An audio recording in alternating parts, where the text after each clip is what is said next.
Hello, I'm Jack Blanchard. And I'm Sam Coates. And we're inviting you to our homes every Sunday to give you the lowdown on what to expect in the political week ahead. Westminster Politics is all about getting ahead of the game. So that's what we're going to try and bring you. An essential briefing packed with all the information you need to start the week. From Politico and Sky News, this is Politics at Jack and Sam's, available every Sunday evening, wherever you get your podcasts. Hello and welcome to the Sky News Daily, coming to you not at all live from the Conservative Party conference. I'm Neil Patterson here in Manchester, and as this is my first day of work during conference season, I have not yet lost the will to live, although it is definitely in the post. Please do not let my professional bonhomie delude you.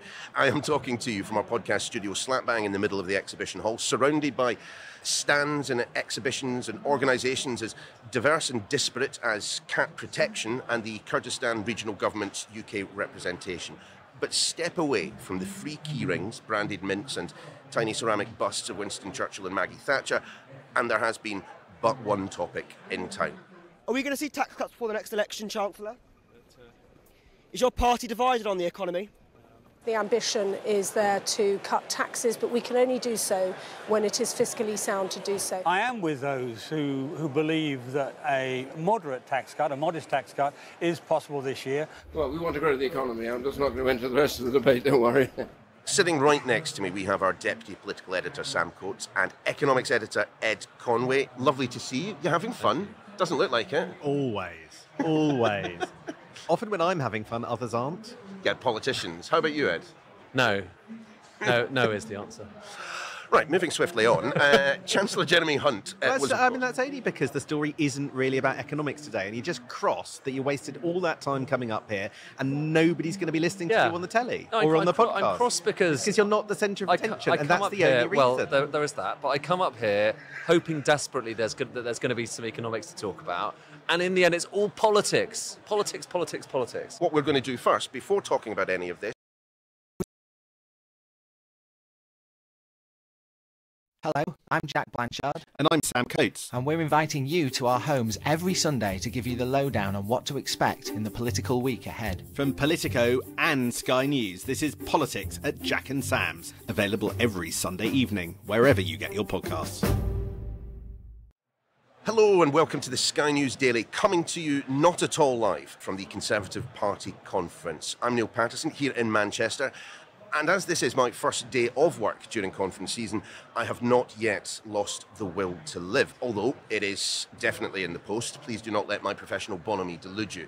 I am talking to you from our podcast studio slap bang in the middle of the exhibition hall, surrounded by stands and exhibitions and organisations as diverse and disparate as Cat Protection and the Kurdistan Regional Government's UK representation. But step away from the free key rings, branded mints and tiny ceramic busts of Winston Churchill and Maggie Thatcher, and there has been but one topic in town. Are we going to see tax cuts before the next election, Chancellor? Is your party divided on the economy? The ambition is there to cut taxes, but we can only do so when it is fiscally sound to do so. I am with those who believe that a moderate tax cut, a modest tax cut, is possible this year. Well, we want to grow the economy. I'm just not going to enter the rest of the debate, don't worry.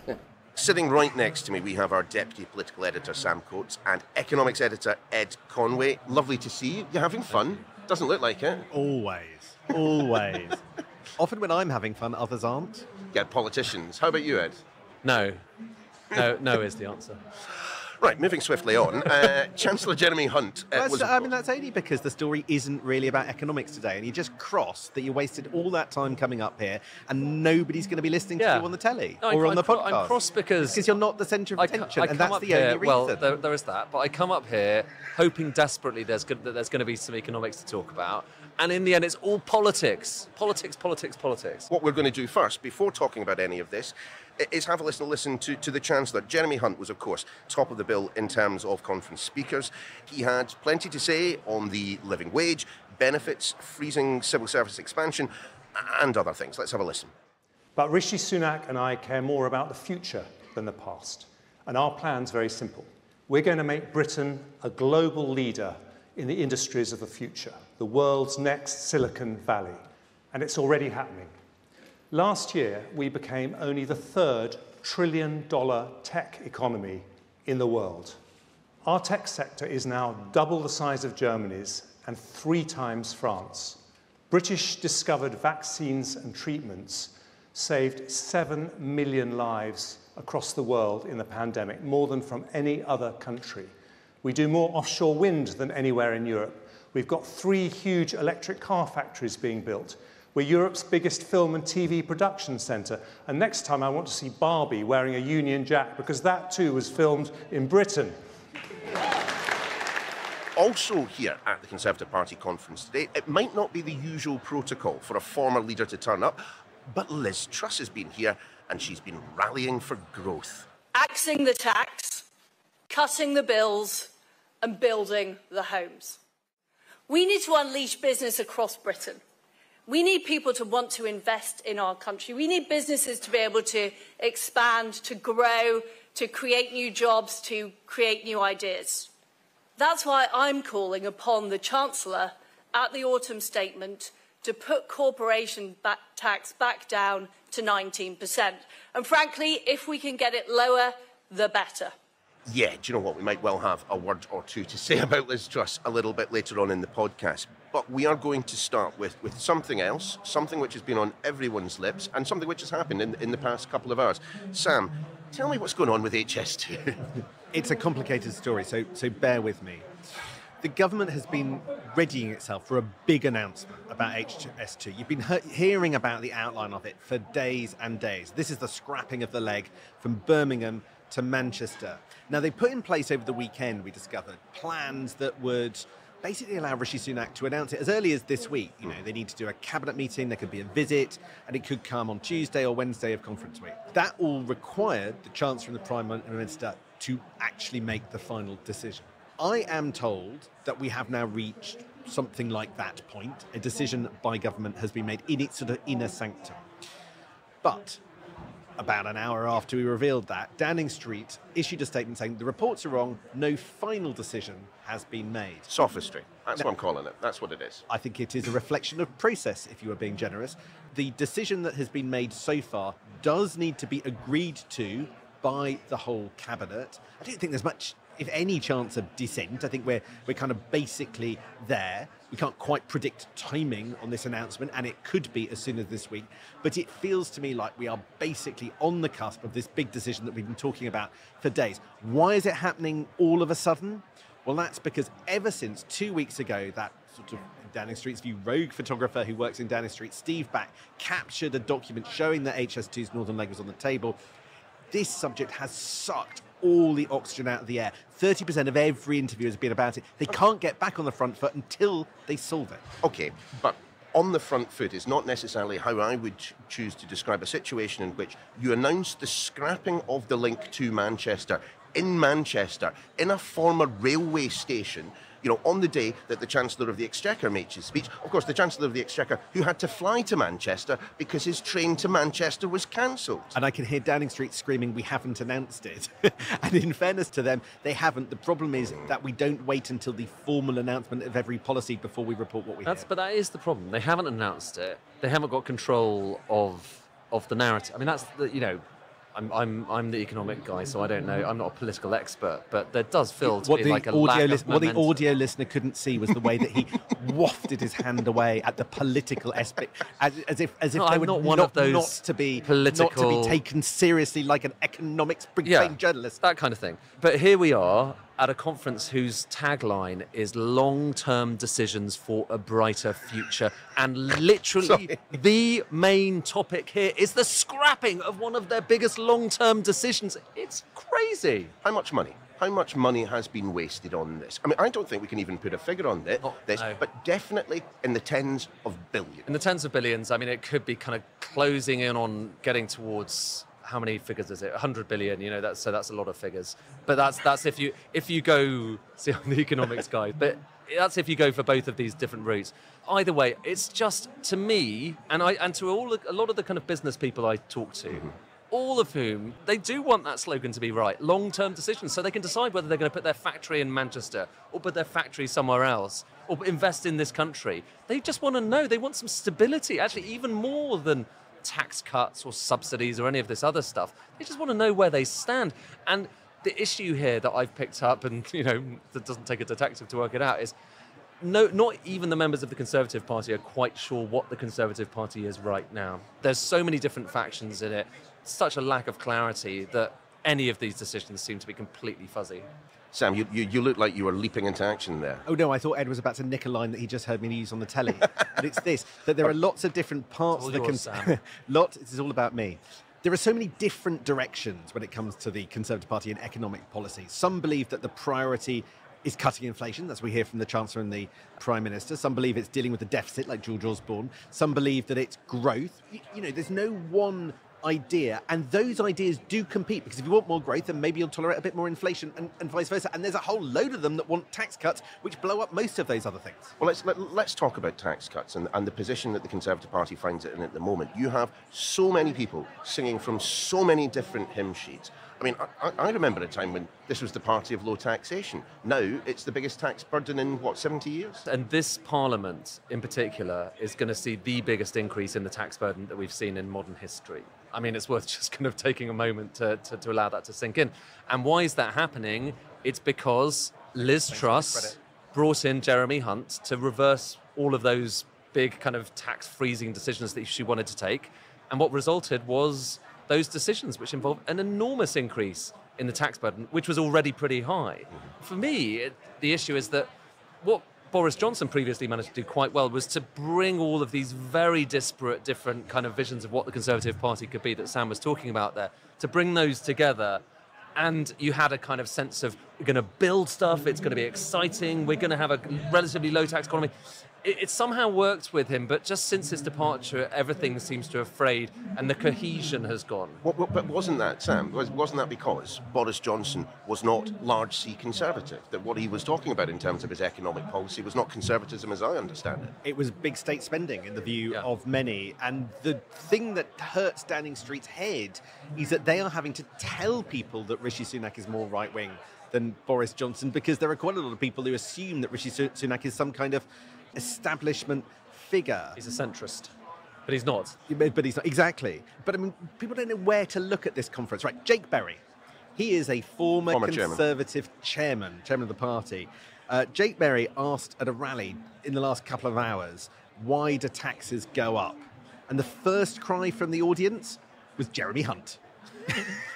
I mean, is there any room at the moment for the Conservatives to cut taxation? I mean, we've been hearing Jacob Rees-Mogg in the fringes talking about how Liz Truss didn't go for his kind of 20% flat rate of income tax. I mean, they couldn't do anything like that on that kind of scale, but I'm just wondering if there are places, and I don't want you to mention inheritance tax, because I do think that is something of a smokescreen, but are there any other areas of taxation that the Conservatives could focus on right now, throw a bit of red meat to the party faithful?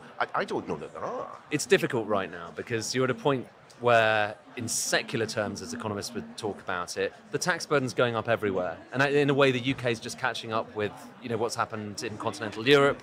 Actually, our tax burden is still a bit lower than most places in Europe. But we're just kind of trending up, and we're trending up because the population's getting older, healthcare's getting more expensive. Interest rates also, by the way, are going up, which is a massive deal for the government right now. They're having to deal with interest costs that are going enormously high, partly because of quantitative easing. Let's not go down that wormhole. But all of those mean there isn't actually that much room at the moment.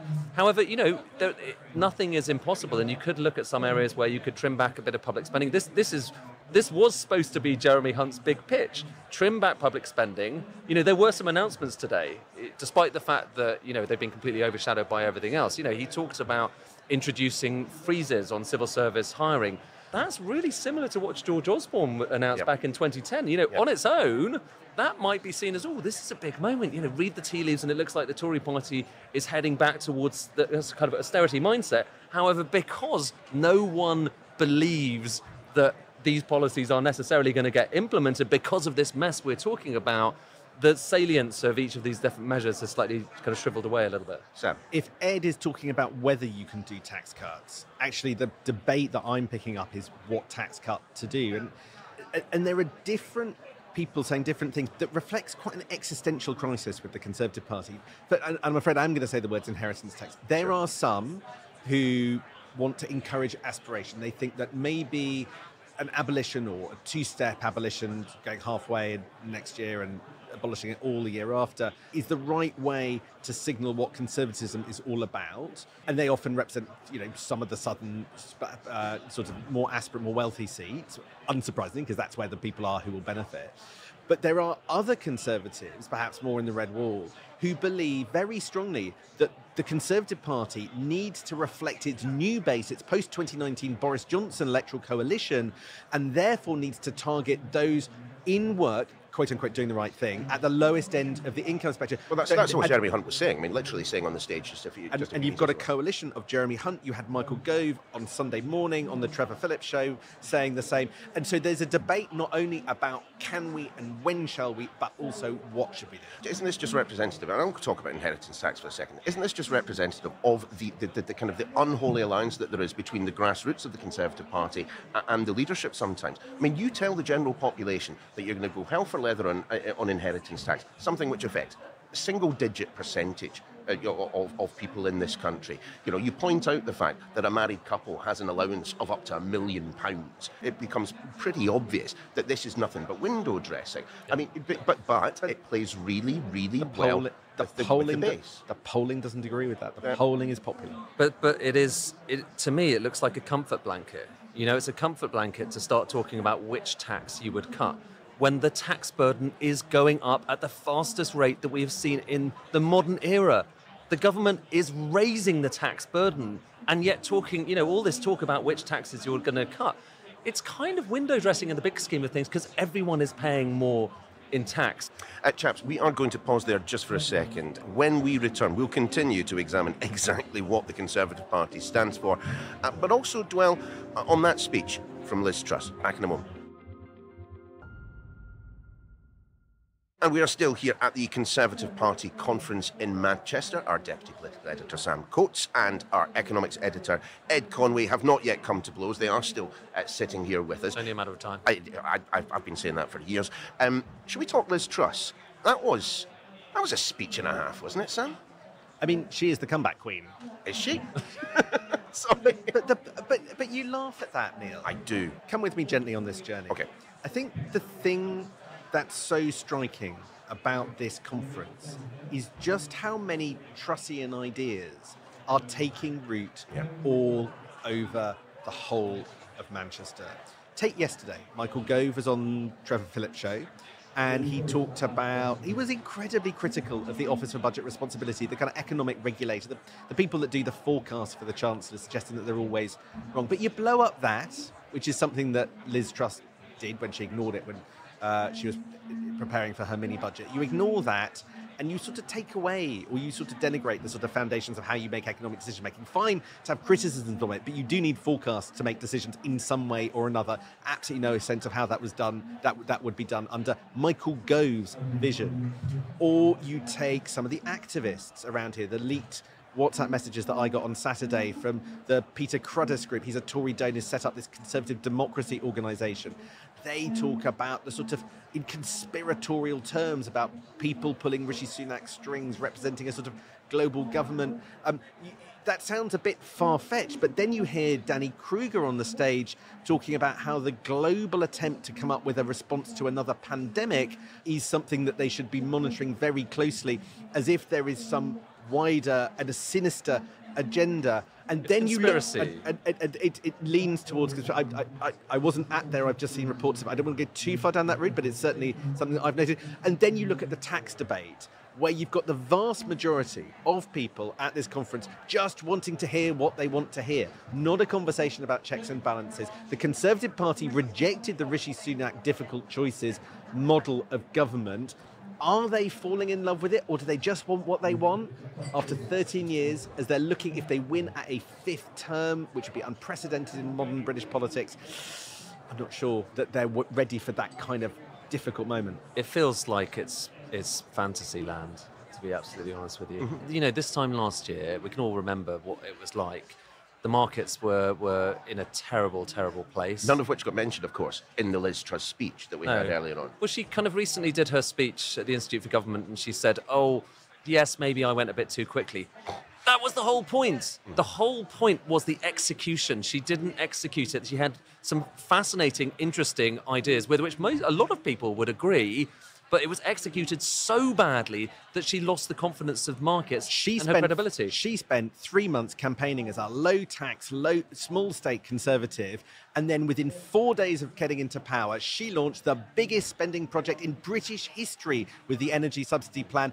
It's that she wasn't who she said she was. She was spend, pretending to be cut, and the cuts never came, but the tax cuts, but the expensive tax cuts did, and the spending pledges never stopped. But I think it's simpler than that, Sam. Leave aside all the talk about the tax cuts, the OBR, all of this stuff. In the end, the markets, and a lot of people go, oh, markets, but this is millions, if not billions, of investors around the world looking at what the UK is doing in terms of its economic policy and making a judicious decision as to what to do with their money. They made an assessment. They didn't like the cut of her jib. And I remember this time last year again, the government has lost their credibility. And it's as simple as that. When you lose your credibility, everything else goes. And you know what happened? I saw a government advisor. They were still in government at that point. I saw a number 10 advisor. And he came up to me and he said, and I think you might be right. They acknowledged that internally, at least, that they had messed it up. Let's look at what Liz Truss did say today at the Great British Growth Rally. As mentioned, absolutely no mention of what went before, the problems that we are currently in. For example, hundreds of extra pounds going on your mortgage payments every month that, she and Kwasi Kwarteng directly led to. I mean, her bright... Well, I don't know if I agree with that. Well, they would have been. They contributed. I think they would have been up at this late rate. No, I think this is one of the great complications of Labour's argument, that actually mortgage rates, other than for people that had to remortgage in a brief period, are not higher as a result of Liz Truss. Government borrowing went up, then government borrowing came down, then government borrowing went up again. It's an inconvenient factual truth. But I mean, the public. But people associate it with them. That's fair. But it's not because of them. I think it's strict. But one of our great ideas, those are 3 great ideas: axing tax, cutting bills, and building more homes. All of which could have been done by this Conservative government. Surely. You don't hear much about home building right now. Actually, a lot of people here are like, where's that gone? Where are the house builders at this particular conference? It's shriveled away. So without wishing to play the role of government spokesman, which I wouldn't do very well, given you've met me, they would say that they have unblocked one of the biggest barriers to house building by removing the requirement on nutrient, on the bar, if nutrient count gets too high, basically removing an environmental measure that they said was blocking house building. It's incredibly controversial. Some people say this is all about the environment. Some people say this is about house building. But they say they have done something big to unblock house building in just the last few weeks with a big climate announcement that has upset the environmental movement. That's their argument. You want an argument about their argument about house building? That's it. Literally, someone from the construction industry came up to me, moments ago before we were on here, and was like, "Where's the house building stuff? It's just, it's gone." Every single Conservative Prime Minister since 2010 has argued for 6-digit additional homes every year, and it is not manifested. I mean, that is a catastrophic. I think it's low 6 digits. It is kind of, in the... Well, we've edged into it. Edged into it. But how many of the 13 years did they hit the targets that they themselves had set? It's way too low. And I think most people kind of agree on that within the Conservative Party, theoretically, that were we only to build more homes, that would solve a lot of our problems. But then the problem is you run into this kind of, I guess, NIMBYism, and the fact that a lot of their voters aren't especially keen on more houses around them. And that's a bigger problem for the Conservative Party than it is for the Labour Party. But this leads us back to where we started this conversation. Who are the Conservative Party currently? I mean, they want people to own their own homes, but they won't build them. They say they're the party of business, but they won't take those long-term decisions that business requires for certainty, for investment, and so on. They say they're the party of low tax, and they're presided over the biggest tax taken since records began 70 years ago. I think they would present another side of it. They would say, look, we have had a pandemic. You're a really good spokesman for the government, aren't you? Somebody has to be. But no, look, it's important to reflect the arguments that you hear at this conference, and then we can analyse whether or not we think they're credible. But what the argument from their side is, there's been a pandemic and the Ukraine war has pushed up prices. And so, yes, the economic situation is challenging, but through the difficult measures we've taken, inflation is coming down, some of which is a little bit due to the government. A lot of it is due to other conditions. But You do not know what Labour would do if they were in power in terms of borrowing and taxing and spending, and you can't trust the economy with them. But here are our plans. We've delivered some things. Now look at us. That is the essential election campaign in a nutshell. They are trying to sell at this conference and sort of road test going into 2024. It's a really hard sell, but it's the one they're going to try and do. Does the Conservative Party still have a case when they claim to be the party of business, Ed? Oh gosh. No, the short answer is I don't think the relationship between business... I think the relationship between business and the Conservative Party is worse now than it was when Boris Johnson famously said, F business. I think it's got worse, actually. And you can see that those lines of communication have totally broken down. Like a really good example recently is when you had that failed wind auction. You have within government, a lot of people within the kind of energy department and elsewhere saying, let's not listen to the wind lobby. They're just lobbyists, you know. They're just asking for higher prices. So we're going to set the auction price here. And lo and behold, they did. And there were no offers. It turns out the lobbying was just them saying what the situation was. Yes, there's lobbying on the side of it. But what that to me spells, and it's the same thing also with the moving back of the 2035 or the 2030 to 2035 petrol ban. You had the same kind of noises happening within governments. You know, Kemi Badenoch saying within kind of WhatsApp groups, listen, the motor industry say one thing in public and another thing in private. It sounds like those channels of communication feel like they are weaker now than they have been for a very, very long time, which is extraordinary given A, it's the party of business, B, you know, Rishi Sunak should be in a position to be able to understand business. He's more aligned with the Treasury. He's more kind of sensible in certain ways than Boris Johnson. So I feel that is in trouble at the moment. And again, next week is going to be interesting how many of those people are turning up in the Labour conference and engaging actively with them, which of course they are doing. I mean, look, I think there's an argument both ways about whether the moment, there's a legitimate policy debate about whether or not the moment that you get rid of petrol and diesel new cars should be 2020, Totally. 2030. Totally. In Europe, it's 35. In Europe, it's 35. The issue is that Britain spent 10 years telling car Yep. companies it was going to be one thing, and they've just changed it. And what's interesting to me is not that the leadership has done it, but there were so few ripples amongst Tory MPs, with only a tiny minority seeing the problem as it is seen by some in business to be. Long-term decisions for a brighter future. You couldn't even fit the whole slogan in a box. Long-term decisions and then they for had a to brighter add future. Anyway. Do you know what, That's guys? the slogan. Before I let you go, let's just one last word though on HS2. Sam, if we are going to get an announcement this week, surely what we will also hear from Rishi Sunak is what he is going to be spending that money on instead. It has to be. I mean, otherwise, you know, doing it as we are sitting in this former railway station in Manchester, which won't now be connected to HS2, and indeed won't go all the way to London Euston, we assume as well, if that's the case. He has to have something, some rabbit in the hat to pull out to live up to levelling up. I mean, maybe his conference speech is just a very long list of roads with potholes that are going to be filled in as a result of this pot of money that has been unleashed. Yes, of course there's going to be probably, and I'm making some bus schemes and rail schemes all across the north. But the problem is you are quite possibly at the beginning of the journey of making those a reality. From where we are today to somebody getting on a new train is probably several changes of government away. And given Britain's record, long-term decision-making, schemes that I don't even know are going to be announced, I'm not sure are going to be delivered. And as if on cue, the drinks trolley comes trundling past. Finally. Sam, Ed, brilliant to see you both. A very busy few days ahead, I imagine. Thanks very much for joining us. And just a word for you, the listener. We really appreciate if you could take the time to let us know what you think, not just of the Sky News Daily, but of all our podcasts. There is a link in the episode description if you can help with that. And that is it from this edition of The Daily at the Conservative Party conference. We'll be back again tomorrow.